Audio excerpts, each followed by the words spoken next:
Welcome to Know Your Right. My name is Brighton Ncube. This is Asake Online. Know Your Right is a show that seeks to look at the Zimbabwean constitution as well as the Bill of Rights. Today on the show, I'm joined by Sihle and Ndlovu from Webb, Law and Berry to talk more about Section 3 of the Zimbabwean constitution. The people of Zimbabwe have the power. The government of Zimbabwe derives its power from the people. So Amanda, welcome to the show. Hi, welcome. Thank you for having me. Right, let's just jump into Section 3 of the Constitution of Zimbabwe. So Zimbabwe is founded on the principles and values whereby our constitution is founded on. But there's the principle of the rule of law, and this been a talk about the rule of law. What is the rule of law, and is there a rule of law in Zimbabwe? My favorite quote dealing with the rule of law comes from Theodore Roosevelt. He says, "No man is above the law, and no man is below it. Nor do we ask any man's permission when we ask him to obey it." So no man is above the law and no man is below it. Nor do we ask any man's permission when we ask him to obey it. That's the essence of the rule of law. It means that we are all governed by particular principles that we agree on. In our case, it's the Constitution, and everybody is bound by them. So even if you look at Section 2, that comes just before Section 3 that introduces the rule of law, it says that the Constitution is the supreme law, and any law, practice, custom, or conduct that is inconsistent with it is invalid.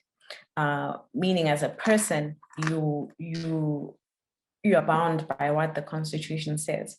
And the rule of law means that we don't look to any particular person, we don't look to any particular leader even to determine what must happen. We look to what the law is, and the law must be followed no matter what, no matter who is involved. Right, my second part of the question was on the issue of is there a rule of law in Zimbabwe? We've seen the coming of the new administration, but is there a rule of law in Zimbabwe? It's a balanced question. Rule of law, I'd say yes, there's rule of law in Zimbabwe because the Constitution says there is. Section 3 says the Constitution or Zimbabwe is founded on values and principles, like you said, and Section 3 says the rule of law is one of our founding principles. So yes, this is something that Zimbabwe as a state recognizes as something that underpins our constitutional democracy. Is it there in practice? In many ways, no. Sometimes, yes, there is, but in many ways, not really, because it's the level of enforcement that people get to enjoy when we're talking about rule of law. How confident are people to exercise their constitutional rights? I'd say in that case, we're a bit far, but in principle and on paper, we do have that as something that is protected in Zimbabwe. So now let's look at the issues of human rights and freedoms in Zimbabwe. Let's explain to our visit home in terms of the concept of balancing your rights and freedoms. Last week I was talking about the issue of balancing rights. How do I balance my rights and the rights of other people? Let's coexist together, but how do we balance our rights together? So it's always determined on a case-by-case basis. That's always the thing with the Constitution. And balancing rights just looks at, what is the most important or relevant thing in those particular circumstances. So that question will always be answered by what is happening at that stage. So if you have a right to property, for example, right? You own a house and you have a tenant who now leases that property for you. There's a limitation of your rights of ownership because you no longer have a right to do what you want with your property. You now have people there, and those people now also have introduced some rights in that situation because they have a right to occupy the property. They have a right for you to do certain things that flow from the contract. So balancing of rights is just really us as people living together on a day-to-day. It becomes a bit more complicated when it's an overall thing determining when it's the state that limits people's rights. So for example, a law is passed, COVID-19 has come and an outbreak, everybody must be at home between 6 to 6. right? That's a limitation of people's rights because they're limiting your right to freedom of movement. They're limiting your right to do certain things outside of those times. And then the balancing aspect of it now comes to the reasons. Okay, is there a rational reason for us to now lock people down and say, stay at home, don't move around and enjoy the freedoms you usually have? And if the state can show that, yes, there's a reason, there's a pandemic, there's a spread of this disease that's killing people. And so it's in the interests of justice and it's in the interest of democracy for us to limit that right to freedom a little bit so that we can try and prevent the spread of this disease. So that's sort of the nuances that come when we're balancing rights. Yeah, I don't know if that answers your question. Yeah, I'm answered. But however, let's look at also maybe the issue of, for example, I'll say maybe that a neighborhood, someone wants to have a party, they want to make noise and have a party, and someone wants to sleep at the same time during the night. So how do you balance? Everyone has a right to say, I want to do this party. Everyone has a right to say, I want to sleep at the same time. So how do you balance the noise and the sleeping? How do you balance those things and coexist without any violation of those rights? Sorry about that. So there's no such thing as a right to party. And at the same time, you do have a right to a peaceful environment. And so that limitation, that balance comes through the procedures and the bylaws and the laws that are put in place, say in that residential space. Right now, if you want to have a gathering, there's certain things that you're supposed to do. You're supposed to keep your numbers down. And a lot of the time, with constitutional law, constitutional law is a matter of principles, of values, of philosophy. It goes back to Ubuntu, what makes us human. Some of these things is common sense. If you're having a party, courtesy would say, let your neighbors know. In African culture, if you're having a party, it doesn't make sense that your neighbors are not invited. Usually you'll all be there together and celebrating, and you'll be considerate of certain things, and you speak to each other as people. So balancing of rights just means one mustn't overly infringe on another person's right. You have a right to exercise your rights as much as possible, but you start to have a problem when you infringe on somebody else's rights. So now when your neighbor can't sleep and raises the issue with you, then it becomes a bit of a tricky exercise, because then now you have to determine, okay, well, did you give prior notice, whatever, what are the issues? And then finding a solution to that. But with that kind of a case, you don't have a right to have a party. So it's just a delicate process of looking at the situation and seeing where people meet each other halfway. I think that's what the Constitution serves to do, which is why it gives you broad values and principles. Section 3 is very broad in the way that it's worded, because now the exercise of the day-to-day things is really just a delicate balance of, okay, who's there, what's happening, what are the interests. A party once in the last 3 years held at your house when your child is getting married, for example. I mean, it's an understandable thing. Most times you won't even have problems from your neighbors. But when now you have someone who's literally running a nightclub inside a residential area, now you have an issue. Right.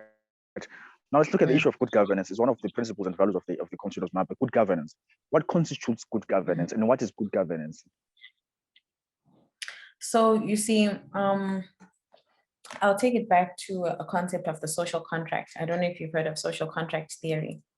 So it's essentially, I'd say, where this whole idea comes from, where as people, say you imagine a state of anarchy, that means there's no leadership, there's no nothing, there's no organization of society. When you decide, okay, let us all give up our powers to govern ourselves and appoint leaders, appoint a government that will now run the day-to-day affairs of society. We are giving up certain powers and giving certain responsibilities to governors to then organize society. Small things like roads, right? If you're in a community and you're building a community, everyone's building houses, there is an interest to say, okay, let's have a body of people who are going to be concerned with taking care of the things that affect all of us. Water supply, who's going to make sure that we're building enough dams and lakes to provide for the population that's growing. road networks to allow people to move around and do things, schools. Let's have someone who would take care of our children, food. Let's have a system of apportioning land and whatever space. Even just imagine any kind of rural community where there's a group of people, there has to be a system for people to operate. And so governance, good governance, I think, is when you're fully accountable and understanding of the trust position that's been given to you by a community of people. We're saying, okay, look, we're going to work and go about our daily lives, and a portion of my income, a portion of what I make of these transactions, we're going to give you as tax as a government to then be able to take care of everybody at the same time. It's a very selfless kind of position. So good governance, I think, is underpinned by the essence of servant leadership. And, you know, it's such a broad phrase. And I think it is that way for that reason, because good governance involves accountability. It involves responsibility. It involves being able to go back into communities and find out, what do the people want? What do the people need? And then using the resources that you're given by the people to give back into that community and govern ourselves in a way that makes sense. I think that's what it broadly speaks to. But obviously the system of government is much more complicated in the way that it breaks down from your executive down to your rural district council that is in charge of certain things. And good governance is organized, you know, it's systematic, it's trustworthy. You should be able to go and get a lot of services from the state. And yeah, it's a big job, but then it's what the Constitution has guaranteed us. So we should have it. Yeah, still talking about good governance, let's talk about the issue of separation of powers. If we're saying separation of powers, what are we talking about in the context of good governance? What are separation of powers? Okay. Do you want the long story or the short story? Because I think this is a very nuanced concept. We could even have a whole interview on this concept alone. So the doctrine of separation of powers, it almost is a facilitation to help. I'm so sorry, please hold on. Okay, so the separation of powers is the mechanism that allows a constitutional democracy to work. It's a balancing thing. There are three pillars of government. There's your executive, which is your enforcing body. The executive is led by the president. So your cabinet, your executive powers are all under one pillar of government. There's your judiciary, led by the Chief Justice. This is the court system. All those from the Constitutional Court to the judges, to the magistrates, to all that's all under the judiciary, right? And then there's the parliament, your lawmakers, the people who actually write what the law is. Executive plays the function of enforcement of laws. Parliament makes the laws, right? And then the judiciary pillar, I don't know if you're seeing what I'm doing with my hands, but I'm creating three pillars. The judiciary pillar is like a watchdog. It is the one that can tell the parliament, this law doesn't make sense. Can you amend it because it doesn't comply with the Constitution? It can tell the executive, no, you can't just impose a national lockdown without putting social security measures for people to still eat if you're telling them not to work. The court has a function. So the separation of powers is literally that we separate the powers that each pillar is given so that we don't have one pillar that has too much power and more power than the other one. Do you see what I mean? So the separation of powers is meant to create a balance in those systems. You give the Chief Justice the power to do anything. They say there's a saying that says absolute power corrupts, no? What is it? Do you know the saying corrupts completely? But essentially, you can't give one man too much power. Even Kanye West says that no one man should have so much power. And that's what separation of powers serves to do, right? So the executive will have certain powers to do, because the executive also controls your police force, for example, that falls under executive functions. They have the power to enforce the law. right? They are the law enforcement, your police who arrest and do implementation. The judiciary is there to level that, right? So the police can't be able to just arrest someone and take them to jail. There's a second step. Now you take them to court. They have to go to court. If you're arrested within 48 hours, you have to be taken to a court so that the judiciary can play its part to say, okay, you want to take this person to jail. Can we make sure that they're absolutely guilty of this, or they've done this thing? Now they look at the law. That's where the rule of law comes in. So constitutional law, it's really a network of things that work together. Rule of law, supremacy of the constitution, separation of powers, that whole list in section 3, all those things. Sorry, I should have really turned off all my phones. All those things, they work together to create a constitutional democracy. So for an ordinary person, separation of powers must mean to you there's not just one person in charge in a constitutional democracy. The president himself is not the only person in charge. The president can be told, you see, now when you have things like the constitutional challenge, the chief justice can say, even if you're the president, the law says this, so you can't do that. So it goes back to that Roosevelt quote that I said, no man is above the law. And in order to enforce that, we must have different pillars. We must sort of distribute power in such a way that allows that to be reality, to say no man is above the law. If you give all the power to one person, then that person becomes above the law, you see? Because if they can sit and decide, well, I don't like this law, I want to change it, you've already corrupted the rule of law, you've already corrupted the separation of powers. And I think I'll link this to something relevant, which is the most recent constitutional amendment. Now, not to say the amendment of the constitution in itself is a wrong thing, but the things that we must be sensitive to are actually informed by the separation of powers. When you look at most people who are criticizing this amendment, what they're saying is it gives too much power to the executive. That's what we're talking about, that separation of powers. Once that balance is off, we have a problem. You see, it doesn't necessarily become a problem, but let's say, I'll give an extreme example of a dictatorship of Hitler. Hitler himself, right? Many people can say good things about him, but there are also too many bad things about him. And what democracy and the separation of powers serves to remedy is to say, let's not put it all on one person, because one person can never be perfect. Let's rather build our society around principles, around morals, around the law, around values that we can all agree on, to say, okay, fine, let's all be led by, values. We have a right to life. We respect life as people. So we can't have people killing each other.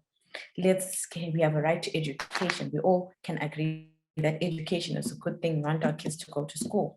Let's put that in the constitution. And that's why the constitution is something that's done by the people, because it's saying, okay, what do we value as people? What can we all agree and say, okay, we're all going to give up our own powers as people and put it all in this one document. In order to protect it, we also have to be careful about how we separate power.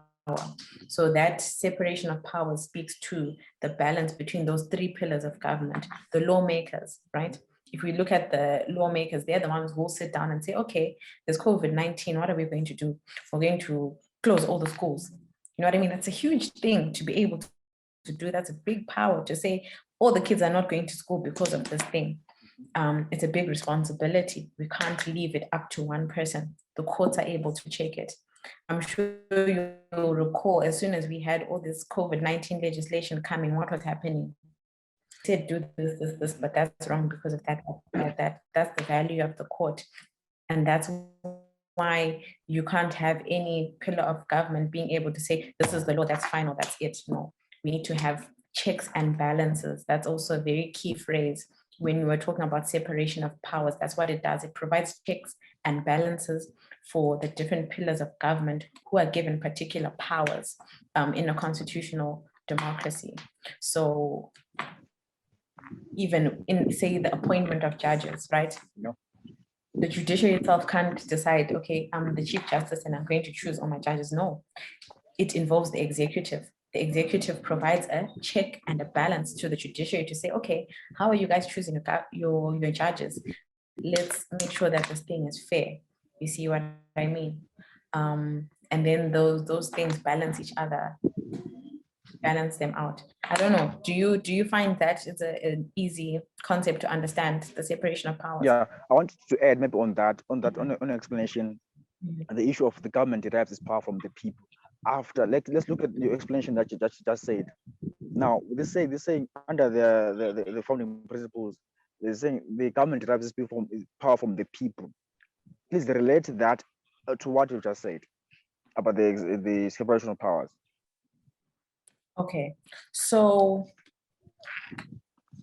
in the same way that we have those three pillars of government, right? What gives them the right to make those decisions is the Constitution. And what makes the Constitution is the will of the people. You know, if you look at the Constitution, I've got a copy of it open right now. The first thing you'll see in the preamble, we the people of Zimbabwe. Even I don't know how much you followed the process of how a constitution is even made. It relies very heavily on a lot of consultation processes, because what we're trying to do, like I said, this is a very philosophical thing. We're essentially trying to define the morals of a society that we will all collectively come and agree to say this is how we're going to run, right? And that has to come from the people for us to be able to trust it, right? It has to come from us. So when something like the Constitution is being made, they have to ask the people, what is it that you want? You know what I mean? And people have spoken to these values. There's a lot of societies that you'll see even in the news where people are fighting for constitutional rights, certain democratic principles. That's where it all comes from.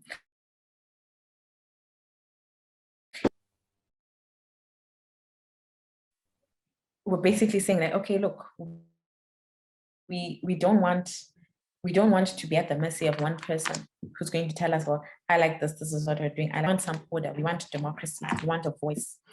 So if you look at some of the words that are used, I guess maybe it's not very accessible, because even when I was preparing for this, there's a part that says that principles of good governance, which bind the state and all institutions and agencies of government at every level, include an electoral system based on universal adult suffrage. Do you know what that means? Okay, I don't think a lot of people do. But universal suffrage speaks to a right to vote for everybody, whether you are, no matter your wealth, no matter your race, no matter your tribe, no matter your class, no matter your ethnicity, no matter what you believe politically, no matter your ideology. That recognition that umuntu is important and everybody has a right, you know, to contribute to the way that they're going to be government. Because that social contract that I spoke about earlier, you're literally saying we're giving up our rights and powers to a greater system of governance. And that system of governance has to work for you. So it all goes back to the people. I don't know, to answer your question, to say how does that link back? The reason for separation of powers is to protect the people. Because we are the ones who give authority. When we talk about good governance, like I said, it's for the people. You know, we are the ones who are sacrificing. Something like paying taxes is a big thing, because if you're a tax-paying citizen, you're saying, look, I'm giving you money so that you guys can sort out these other affairs. I'm a lawyer. I'm here in my office on a day-to-day. I can't be bothered about the potholes on 5th Street right now.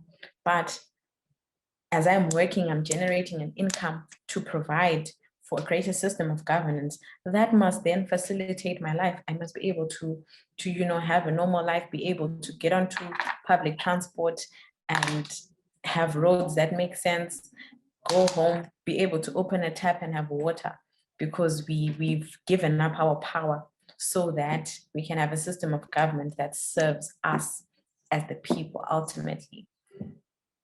Right. So also looking at section 3, if you look at D, there's the respect of the rights of all political parties in Zimbabwe. And someone can argue and say during COVID-19 or lockdown in Zimbabwe, there's been the scrapping of the respect of all political parties in Zimbabwe. Some have been campaigning, some have been doing their gatherings, but others have been banned to do their gatherings because of COVID-19. What's your take on that, the issue of respect of all political parties in Zimbabwe? Um, I think that's a bit of a difficult one in Zimbabwe right now, because we've post-independence, we've basically had one dominant political party that's sort of been there for quite some time. And I mean, that speaks to many things. I don't want to comment on the genuineness or non-genuineness of the support, because I think that's besides the question. Once you have something like under our values, it does say we want a multi-party democratic political system. And the importance of that is to say that we don't want one dominant voice. If you notice everything that we've been speaking about, it's about moving away from individualism and having a cluster, a balance of things. We don't want one pillar of government. We have three. You have the executive, the judiciary, the parliament. Rule of law says that we don't want one person, we want multiple. And if we're trying to really genuinely achieve something that is for all the people, universal suffrage means everybody. It means your grandmother in the rural areas. It means your recent graduate in the city center. It means every single person has to be accounted for when we talk about the Constitution. So having different political parties is very important to a democracy, because it means having different voices. In South Africa, I think there's a very healthy exchange of debates. Yes, the ANC has been in power for a long time, which is why I'm saying it's not really about having the same political party since independence, but it's about the nuance of the debates that happen, the differences of opinion, to help us to come to a conclusion that serves everybody. If you have the economic freedom fighters who talk from a perspective of saying, no, we want to economically emancipate our people. You have the DA who's there to say that, no, we want to emphasize on democratic principles. And anytime the ANC does anything short-lived, the DA is there to talk about. What that does, it makes the society a bit conscious of certain things that they might not be aware of, like what we're talking about now. If we're talking about parliamentary amendments and things like that, political parties also represent political ideologies. Not everyone will agree on certain ideologies. You might have a political party that is promoting a feminist agenda. Yes, that political party doesn't have to be in power, but that political party must have a voice in parliament, so that certain issues that affect a particular demographic portion of our society are heard. That's the importance of the multi-party democracy system in a greater constitutional democracy. So it becomes troubling when we have one political party that's overly dominant. When you switch on the TV and you're hearing the ideals and the ideology of one political party, it's a bit dangerous, because there's many people who might sit and think, well, I'm a child, right? And I'm concerned about getting a good education, but that might not be the agenda of the dominant political party at the time. So even a small political party must have enough presence in our national discourse to raise certain issues that might not be the task of the ruling party to date. Because remember, if you're a ruling party, you have a bit of a duty. You have to be the one that is right on the ball in terms of relevance. What is relevance to the country right now? Right now, we are talking a lot about COVID-19 vaccination and the education around that, which is very relevant, and they're busy dealing with that. We need other voices to talk about other things, because there's also a crisis in education right now because of the pandemic. There's also, a crisis in employment levels right now because of the pandemic. There's a lot of things still going on, and that multiple voice principle in democracy is what needs to be safeguarded. So, providing those platforms to all the political parties is very important. Right now in Zimbabwe, I will admit that I don't think there's much of a balance. If it's not ZANU-PF, it's MDC. Although now there's various sectors of MDC, but it's still the, back and forth debate. And yeah, I don't know. I think I've sort of gone off on a tangent, but I think yeah. It So was as you really wrap up this, as you wrap up this show, Amanda, I want Mhm. to hear from you. What's in your heart when it comes to democracy and human rights in Zimbabwe? Um, to be honest, what's in my heart, I'm a bit troubled by it at the moment. I think which is why I'm taking the effort to engage in conversations like this, because we're still far at the level of understanding. I mean, I've had the privilege to study these things. Constitutional law, like I'm saying, even just talking about the rule of law itself. I know we spent quite a lot of time in school just sort of trying to uncover and unpack and understand that as a concept. And I don't see a lot of that understanding around us. And that's, to me, very scary, because even the conversations around certain things should be a particular way. I'm not one to push a particular agenda to say that this is wrong, this is right, but that seems to be where our conversation stops. There's people who hear ZANU PF and switch off. There's people who hear MDC and switch off. And at the end of the day, when we're having debates and discussions, we're not talking about the things that really matter, and people don't actually understand what matters when we're having particular debates. When we're talking about amending the constitution, there's usually consultation meetings that should be held where they'll call people and say, okay, we're thinking about amending the constitution. This bill was there for a long time. Come through, let us have your opinions. They have a duty to do that so that people can actually sit and think about it and say, okay, well, if you're going to extend the retirement of judges, what does that mean for me? I don't think as a society we've gone that far where people actually sit down and think, what does that mean for me? And why should I concern myself with making time to be part of that discussion? Because I'm going to be covered. You see, it becomes a bit unfair if, as a person, you just want to sit and react and say, oh, this has changed, ha, ha, ha, it affects me now, I'm upset. No, you have to be part of the process, because governance is not a one-sided thing. And I think that's how the system is designed. It's not supposed to be just the city council wakes up and decides, okay, we are renaming the roads.